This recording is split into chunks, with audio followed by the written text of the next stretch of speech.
Dikit lagi Pak, bentar. Selamat siang semuanya, Assalamualaikum warahmatullahi wabarakatuh. Kami dari Nurani 98 dan ini teman-teman semua, saya bersama teman-teman ada Rangkuti, Antonio Danar, ada Wakil Kamal dan Raras Tejo, Lukbowo dan lain-lain.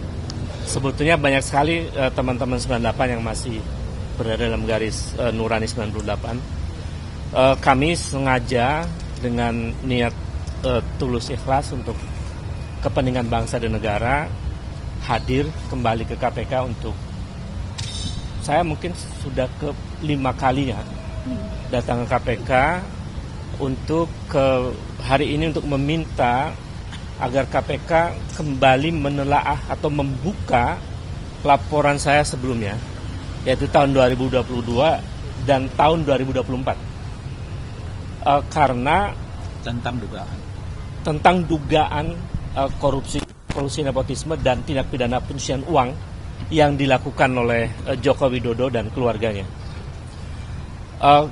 Kami tadi diterima oleh Dumas, berdiskusi cukup panjang lah, 30 menit ya lebih, dengan namanya boleh disebutkan boleh tidak, tetapi diterima dengan baik dan agak perdebatan sebentar, tapi kemudian ketemu solusi untuk membuka kembali apa yang sudah pernah kami laporkan itu.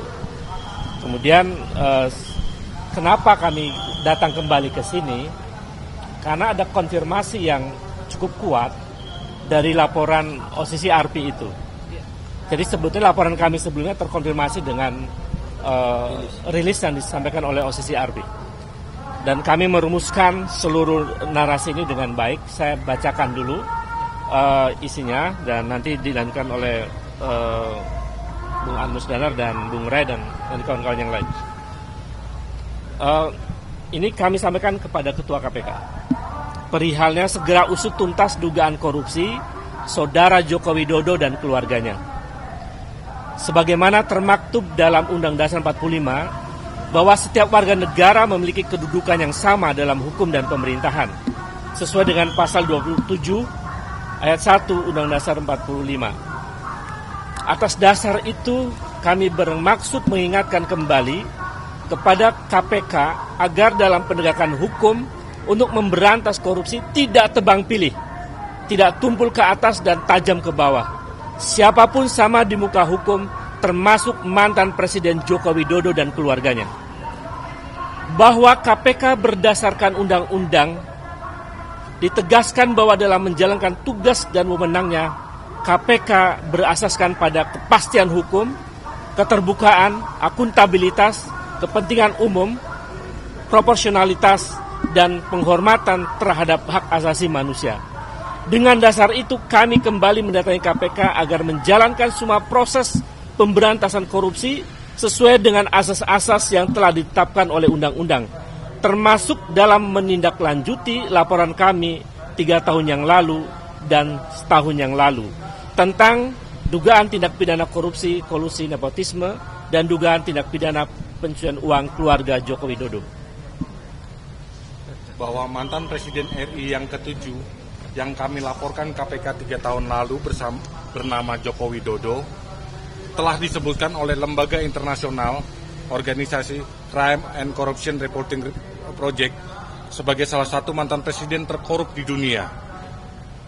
OCCRP menyebutkan bahwa Joko Widodo secara signifikan melemahkan Komisi Pemberantasan Korupsi.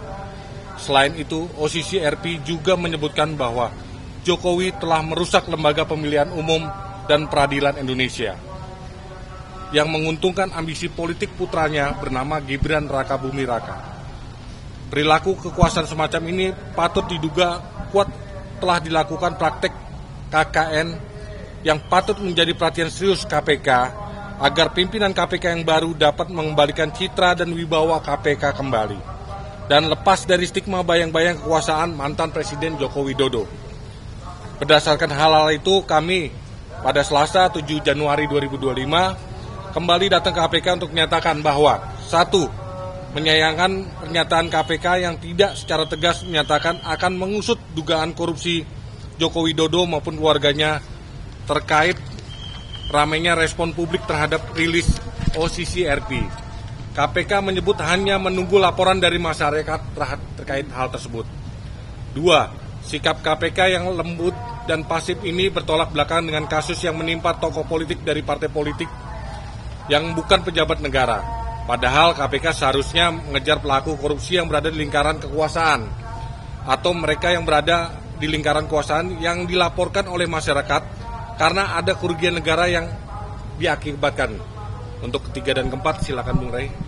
3. KPK yang bersikap pasif terhadap kasus dugaan korupsi Joko Widodo telah menguatkan asumsi yang kuat bahwa KPK bekerja untuk kepentingan menyelamatkan uang negara, bahwa KPK bekerja bukan untuk kepentingan menyelamatkan uang negara, tetapi demi kepentingan menyelamatkan penguasa, mantan penguasa, dan bahkan oligarki di lingkaran kekuasaan.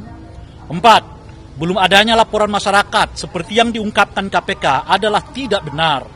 Sebab kawan kami aktivis Nurani 98, tadi sudah disebutkan tahun 2022 dan 2023 yang 4 yang lalu, telah pernah melaporkan dugaan KKN dan tindak pidana pencucian uang yang dilakukan oleh keluarga Joko Widodo ke KPK pada tanggal 10 Januari 2022 dan laporan dugaan gratifikasi dan atau suap berupa penggunaan jet pribadi mewah oleh putranya yang bernama Kaisang.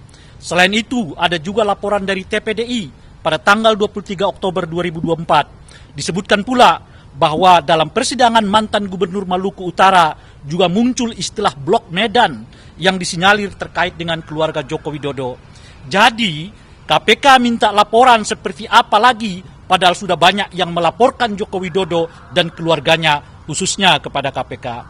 Maka dan oleh karena itulah kami dari Eksponen 98 yang tergabung dalam Nurani 98 yang memiliki tanggung jawab moral dan konstitusional pada sejarah reformasi 98 mendesak KPK untuk segera memeriksa harta kekayaan Joko Widodo beserta kekayaan keluarganya, istrinya, anak-anaknya, menantunya, dan saudara-saudaranya dalam 10 tahun terakhir.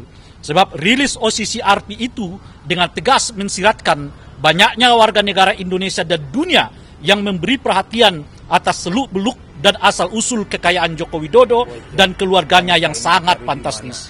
Demikian desakan ini kami sampaikan kepada KPK agar KPK segera menindaklanjuti tuntutan ini untuk memanggil saudara Joko Widodo, putra-putrinya dan atau menantunya untuk dimintai keterangan tentang asal-usul kekayaannya yang segera ditingkatkan ke tahap penyidik. Jakarta, 7 Januari 2004, hormat kami, Nurani 98, Ray Rangkuti, Ubaidillah Batrun, Embai, Ahmad Wakil, Guntoro, Antonius Danar, Hari Purwanto, Tejo Asmoro, Bowo Santoso, dan nama-nama lain yang belum sempat kami masukkan dalam hal ini.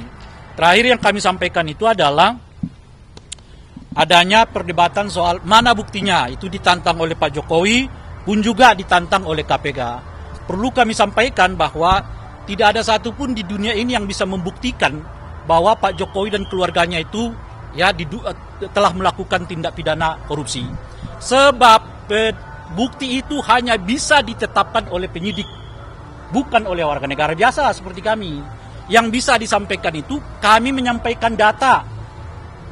Tergantung penyidik apakah data itu dianggap menjadi bukti yang sah untuk meningkatkannya ke tahap proses penyidikan atau tidak. Oleh karena itu, jangan lagi sekali-kali kita diombang-ambingkan dengan istilah mana buktinya. Nggak ada buktinya, yang ada adalah datanya. Kalau ditanya ada datanya, sudah kita serahkan dulu tahun 2022 ke KPK, 2004 lalu ke KPK, baik oleh Nurani 98 maupun oleh organisasi masyarakat yang lain. Tinggal penyidik di KPK sekarang, berani nggak untuk menetapkan data-data yang diserahkan itu sebagai bukti awal dugaan terjadinya pelanggaran pidana terkait dengan suap, korupsi, dan sebagainya yang menyangkut keluarga Pak Jokowi. Sehingga dengan begitu terang benderang sekarang, jangan orang lagi diombang-ambingkan dengan dalih mana bukti. Nggak ada bukti, yang ada data. Dan data itu telah kami serahkan, tinggal penyidik sekarang yang memiliki kewenangan untuk menentukan apakah data itu cukup untuk dinyatakan menindaklanjuti dalam proses hukum. Itu yang terakhir dari kami. Terima kasih. Dan terima kasih juga kami sampaikan kepada seluruh kawan-kawan media yang berkenan menghadiri ini. Ini semacam tantangan kepada KPK, kalau kepada orang-orang yang berhubungan dengan lawan kekuasaan keras akan dikejar ke Antartika, tapi kalau kelihatan berhubungan dengan kawan sendiri cukup antar kita. Jangan sampai itu yang terjadi. Terima kasih. Assalamualaikum warahmatullahi wabarakatuh. Ya, saya tambahkan bahwa selain data-data yang sudah disampaikan KPK baik 2 tahun lalu, setahun lalu, dan tambahan hari ini, kita juga mesti melihat bahwa secara empirik wajah Republik ini sedang muram, carut-marut demokrasinya, dan salah satu mantan presidennya masuk dalam daftar presiden yang terkorup di dunia. Tentu kita malu ya.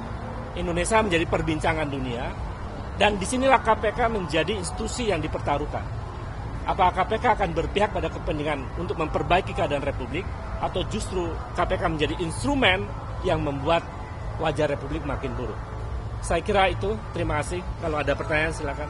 Data yang dimaksud yang tadi disampaikan itu Kalau data, kita ingin meminta kepada KPK untuk mengungkap kembali, menelaah kembali yang sudah pernah kami laporkan, baik tahun 2022 maupun 2024. Lalu kami sampaikan juga bahwa secara nyata di dunia ini, rilis OCCRP itu adalah bukti empirik untuk menjadi pintu KPK menelusuri itu. Kan kalimat yang sangat jelas di rilisnya OCCRP bahwa Saudara Joko Widodo telah melakukan tindakan yang menggambarkan perilaku korupsi itu. Melalui apa? Melalui proses-proses yang kemudian memudahkan anaknya untuk mempengaruhi peradilan di MK dan lain-lain. Itu sebetulnya pintu yang bisa menjadi instrumen KPK untuk bisa masuk membongkar yang bersangkutan. 2002 berkaitan dengan CRP itu kan udah dihilangkan, Pak. Nah, itu gimana? Siapa? Itu tetap ada. Kalau kita lihat sekarang, ada 4 cara mereka untuk meredam isu ini. Pertama, dengan menyebut OCCRP itu tidak kredibel. Kenyataannya sebaliknya kan. Kedua, mereka menyebut bahwa laporan itu nggak ada bukti. Kita udah mengatakan nggak akan ada bukti, yang ada data. Kan kira-kira gitu. Yang ketiga, mereka menyerang pribadi-pribadi dengan mengatakan itu pemecah belah bangsa. Bagaimana urusan kayak begitu kok jadi pemecah belah bangsa? Yang keempat, nah isu yang terakhir itu sudah di take down oleh OCCRP. Di mana ada take down-nya? Yang ada mereka mindahin dari berita utama ke berita yang lain. Itu kan biasa dalam dunia media kan. Dia tidak lagi berita utama mereka, sekarang berita dalam berita gitu loh kira-kira. Jadi berita tentang 5 nominator ya pemerintah korup itu tetap ada dalam berita Bashar al-Assad itu gitu. Tapi itulah yang sekarang dikerjakan oleh buzzer-buzzer dengan 4 model yang saya sebutkan itu tadi, dan semuanya terbantahkan satu persatu. Nah sekarang mereka beralih ke soal bukti. Nggak ada bukti, yang ada data. Kalau terkait dengan data sudah dilaporkan. Data apa saja? Soal penambahan harta kekayaan yang signifikan, ya kan, dari keluarga Pak Jokowi dan sebagainya, termasuk di dalamnya sudah disampaikan di peradilan apa itu berkenaan dengan apa yang disebut dengan Blok Medan dan sebagainya gitu.